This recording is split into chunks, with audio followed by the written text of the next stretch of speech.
வச்சுருக்கேன்ட்டு. So நம்ம இஷ்டத்துக்கு அந்த ப்ளவுஸ் எந்த சைடெல்லாம் போதோ அந்த சைடெலாம் வைக்கக்கூடாது.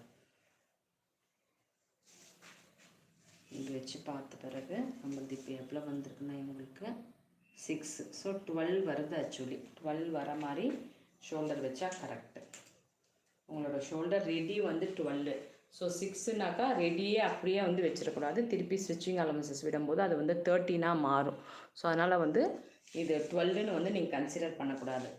மீன்ஸ் இப்போ 6 இங்கே திருப்பி வந்து ஒரு ஆஃப் விடும்போது நமக்கு வந்து ஒரு இன்ச்சு வந்து ஜாஸ்தியாகும்.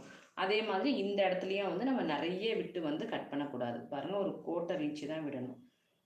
நிறைய ஆஃப் இன்ச்செலாம் ஸ்டிச்சிங் அலவன்சஸ் விட்டுட்டா அதோட லுக்கு போயிடும். ப்ளவுஸ் வந்து பெருசாகிடும். இப்போ நிறைய கம்ப்ளைண்ட்ஸ் வந்து ப்ளவுஸ் ஏன் வருது அப்படின்னாக்கா, இந்த மாதிரி வந்து பெருசாக இருக்குது, லூஸாக இருக்குனாக்கா நம்ம வந்து இந்த மாதிரி இங்கே ஸ்டிச்சிங் அலவன்சஸ் விடுற இடத்துலலாம் வந்து ஜாஸ்தி கம்மி விடுறதால தான் கம்மி விட்றத விட ஜாஸ்தி விட்டுருவாங்க. ஏன்னா வந்து ஒரு ஜாஸ்தி இருந்தால் வந்து சேஃப்டி அப்படின்ட்டு ஜாஸ்தி விடுவாங்க. ஸோ எந்த இடத்துல ஜாஸ்தி விடணுமோ அந்த இடத்துல மட்டும்தான் விடணும்.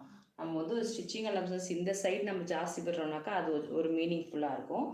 ஓகே, அது வந்து ஸ்டிச்சிங் அலவன்சஸ். இந்த இடத்துல நம்ம நிறைய பேர் வந்து ஜாஸ்தி விட்டுறதால தான்